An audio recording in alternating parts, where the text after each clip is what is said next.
Hello and welcome to today's episode, which is about media review of performing arts and cinema. The content for this episode has been researched by Sunil Saxena, who is an author and journalist with over 3 decades of experience in print, new media, social media education, and media research. The media reviews a wide range of artistic activities.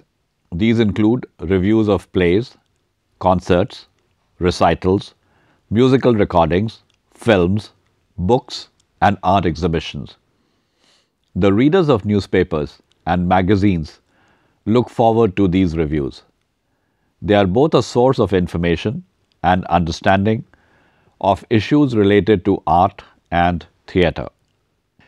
In this episode, you will learn why media reviews are important, how a reviewer prepares himself before the event, and what are the points that he looks for. It is important here to understand that not everyone can be a reviewer. A good media reviewer is expected to have domain expertise. Otherwise, his reviews will not command respect. You will be told about 4 kinds of media reviews in this episode. These are theatre review, dance review, music review, and film review. All these 4 forms of reviews are of performing arts and form an important part of media content. But first, we need to understand why media publishes or broadcasts reviews. Why are reviews important? What is the purpose that they serve?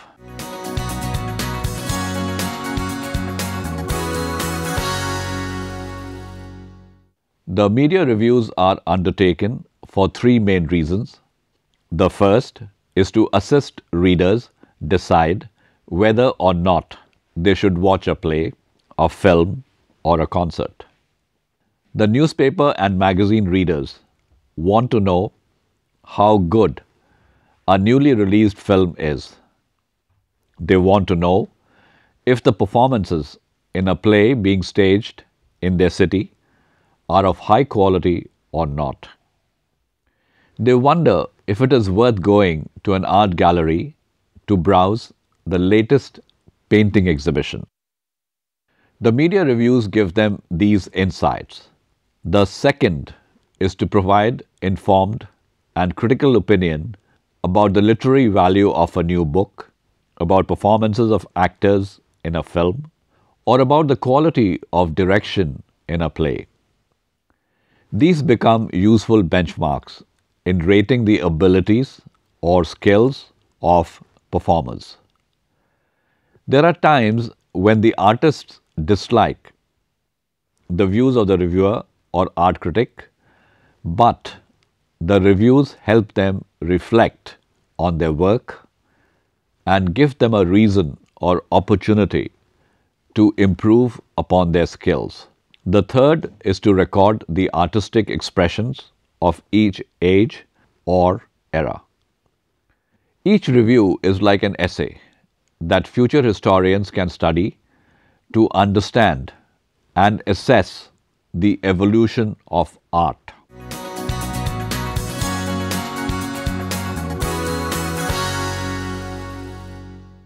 The reviewers, who are also known as art critics, are domain specialists. They are very knowledgeable about their respective fields, having either worked in that field or having acquired knowledge about a particular field over several years. For instance, a person who reviews dance performances is well versed about the finer points of dance. The same applies to film or theatre reviewers. The art critics need not be regular staffers, though newspapers encourage staff members to acquire the necessary knowledge to write reviews.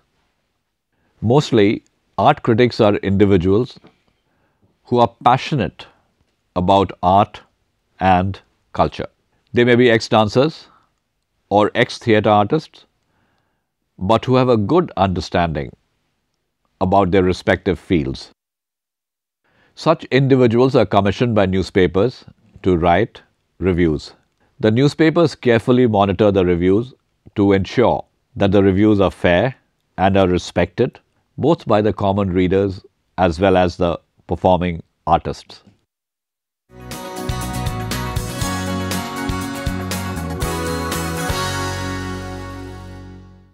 It is important that the review should be published early, ideally after the first performance of the play or the first screening of the film. This gives the readers time to decide whether or not they should go to watch the play or film. In the case of books or recorded songs, the review should be done before the book or the CD hits the stands. The reviewer should go well prepared for a performance.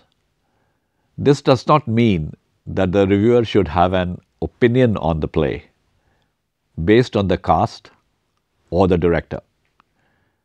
Instead, it means that the reviewer should go with an open mind. He should ensure that he has a copy of the program and has a good seat. The reviewer should take notes as he watches the performance or walks around an art show. He should also track audience reaction. The audience behavior is a good way to gauge the reception of a film or play. Too many catcalls or jeers or boos means that the film or play suffers from inadequacies. In contrast, spontaneous applause, frequent bursts of laughter, or tenseness in the hall reflect audience interest. It is for the reviewer to translate these emotions into words for his readers. It is important that the reviewer is fair and honest. He should not gloss over a poor performance or run down a cameo act just because he does not like the performer. The audience that has watched the play will immediately realize that the reviewer is biased. It will destroy the credibility of the reviewer and also lower the esteem of the publication. When reviewing amateur performances, the reviewer can afford to be a little charitable. After all, the performers are staging the play because of their love for theatre. The reviewer should therefore avoid making disparaging comments about individual performers. Instead, he should comment on the technical aspects or script of the play. The skill lies in providing an honest perspective without ridiculing the performers.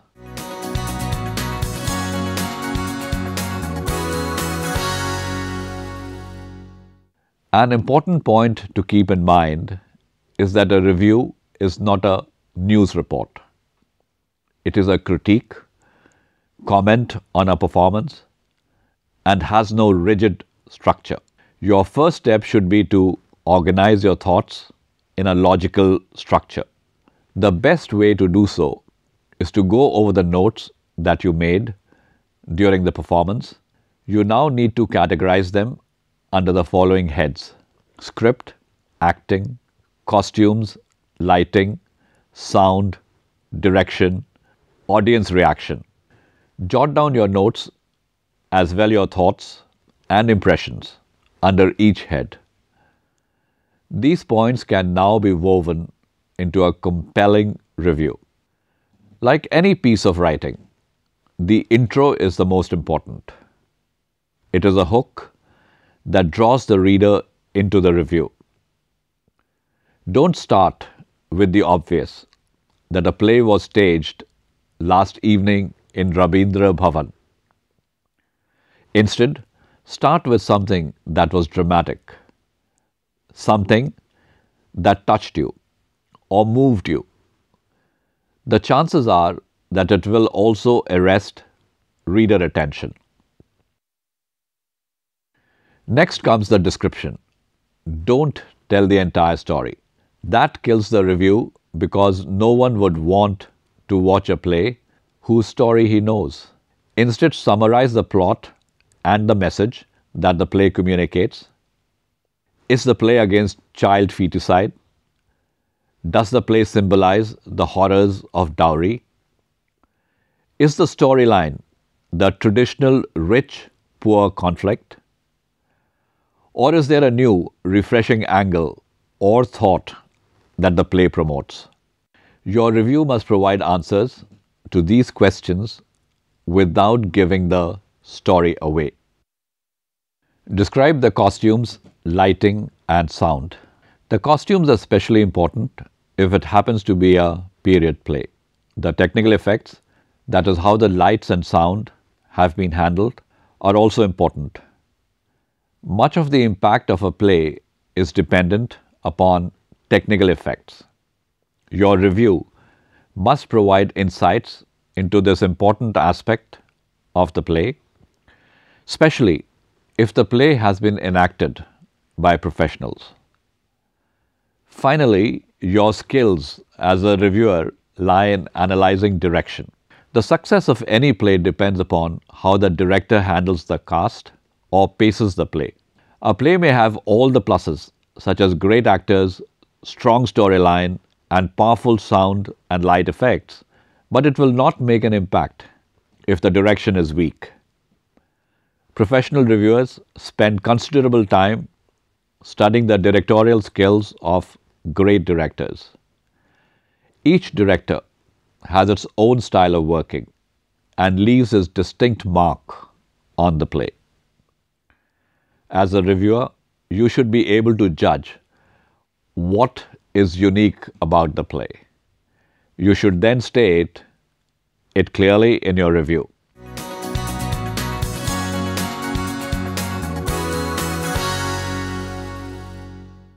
A musical performance needs a different kind of reviewer expertise. The reviewer should have a passion for music and should be familiar with the major genres. It is equally important to be well prepared before a live concert. This would mean listening to the past albums of the artist so that appropriate comparisons can be made. In case of recorded albums or CDs, the reviewer has more time. He can run the soundtrack again and again. Also, he need not comment on all songs in an album. He can select the ones that he considers are likely to interest a large number of listeners. In the case of dance too, the reviewer needs to have basic knowledge of the dance form and should be able to make intelligent comments about the performance. This is not always easy because there are plenty of dance forms and each form has its own language and expressions. An important point to keep in mind about music and dance reviews is not to delve too deep into technical expressions while describing a performance. What the reviewer needs to do is explain the nuances and finer points without peppering his copy with technical terms. The reviewer must remember that he is writing for the common man, not for the music teacher. Also, the reviewer need not slip into the first person. He should avoid starting his sentences with I because readers hate to be talked down.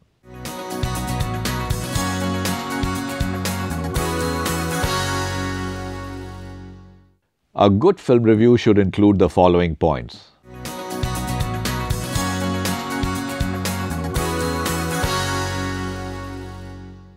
It should inform the readers as to who is in the film and when the film will be released.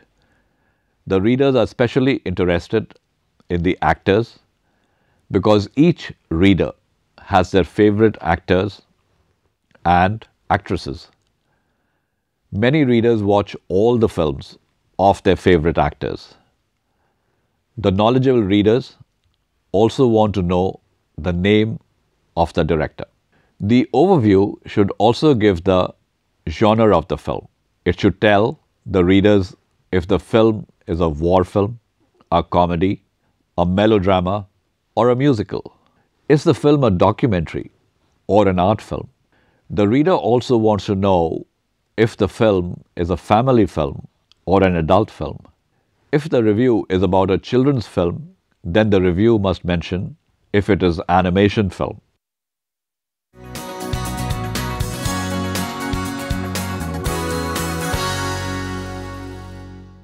Like the theatre review, the film review should also describe the story and some of the action. However, the review should not reveal too much. The review will do a disservice if it reveals the surprise ending or the twists and turns in the film that the director throws to sustain viewer interest. The readers should be allowed to go to the cinema hall and learn the surprises on their own.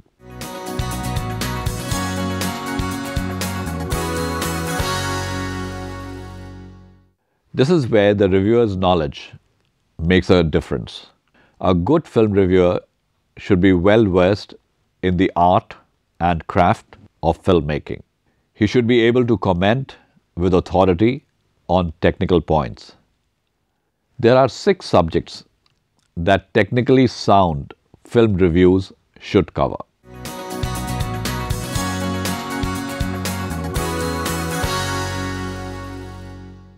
It is important that the reviewer should tell the readers as to how he rates the performance of the actors.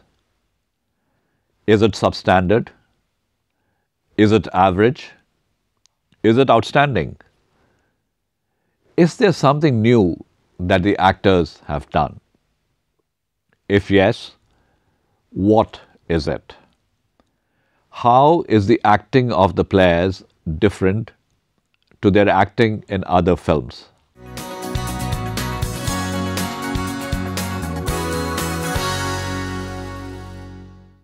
The success of any film is dependent on the skills of the director. The director not only dictates the pace of the film, but also plays a key role in deciding sets, camera angles, lighting, sound, costumes, etc. He makes the actors feel comfortable on the sets and assists them in raising their levels of performance. The reviewer should examine the technical attributes of the film closely and share his opinion with the readers. He should also compare these with the past films directed by the same director to give the readers an idea of the evolution of the director as a filmmaker. These insights have great value for the average film goer. They will help him make a decision whether he should see the film or not.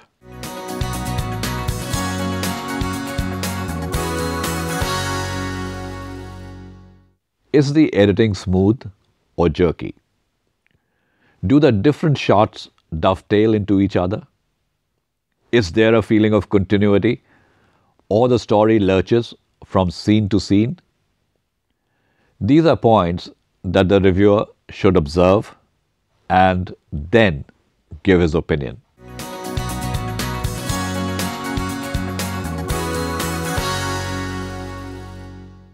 The visual appeal and impact of a film depends on the way the moving images have been captured.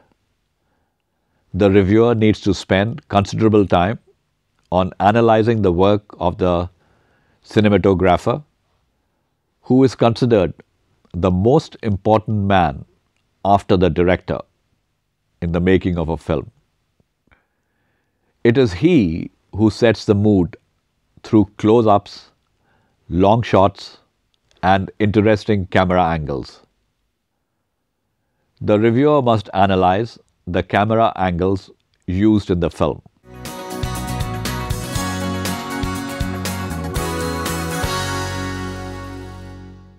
Everyone knows the magical power of the soundtrack. It can transport you into another world. That is why film directors pay great attention to the musical score and soundtrack in films. The reviewer too needs to state whether the soundtrack gelled with the scenes or was it jarring. In India, the musical scores are even more important. It is unthinkable to have a Hindi film without songs. The reviewer must therefore analyze how good is the music and sound effects in the film.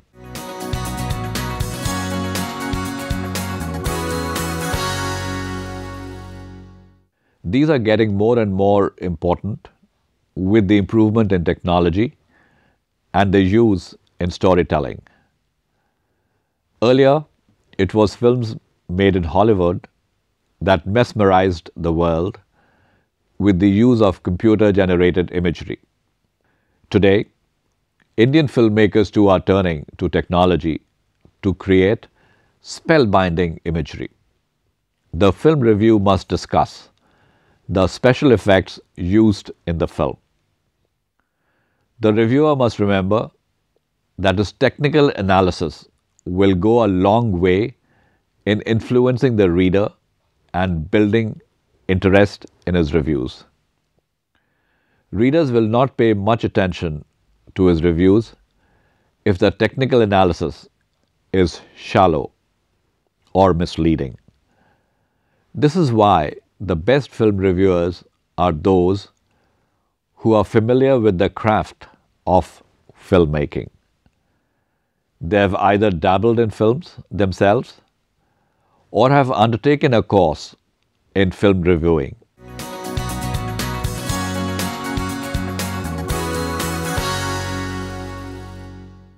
The last and most important element of the media review is the advice that the reviewer gives. This is normally done by rating the film on a scale of 1 to 5. Some reviewers assign stars to a film. An outstanding film is assigned 5 stars, while a poor film is given 1 star. The rating then becomes a useful yardstick for the reader to decide whether or not he should watch the film. There are 3 reasons why the media publishes or broadcasts reviews. The first is to advise the readers about the quality of a play, film, or musical concert. The readers can then make an informed decision whether or not to watch a film, buy a book, visit an art exhibition, or watch a musical concert. The second is to critique the performance of theatre artists or actors, the technical effects used in a play or film, the quality of direction, cinematography, etc. These are valuable insights for performing artists, writers, actors, singers, etc. The third is to record art as it happens for the future historians. The media reviews are written by individuals who are well informed about their respective fields. They can be newspaper reporters and editors who over the years have developed a good understanding of their subject. They could also be individuals who are passionate about art and culture and are commissioned by newspapers to review dance, drama, art exhibitions, musical concerts, films, books, etc. The credibility of a review depends on its objectivity. The reviewers are warned not to let their personal likes and dislikes creep into the reviews. They are also expected not to run down performers, especially if they happen to be amateurs. There is no fixed structure of media reviews. The reviewer decides which points need to be emphasized. These points, in the case of theatre reviews, include a critique of script, acting, costumes, lighting, sound, direction, and audience reaction. In the case of film reviews, the media reviewer is expected to comment upon storyline, acting and technical effects such as lighting, sound, camera angles, editing, sound effects, and special effects. The reviewer should also rate the film because this helps the reader decide whether or not he should watch the film.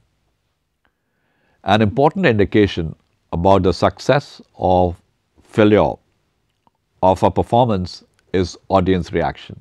The reviewer should always observe how the audience reacts to a play, film, or musical performance. However, the reviewer should never tell the full story because that kills reader interest in the play or film. The review should ideally be done soon after the release of the film or the first performance of a play. In the case of books, the review can be done before its launch. The same is true of music reviews, especially recorded music. The language of the review should be simple and easy to understand. The reviewer must remember that his reader is the common man and not the art teacher.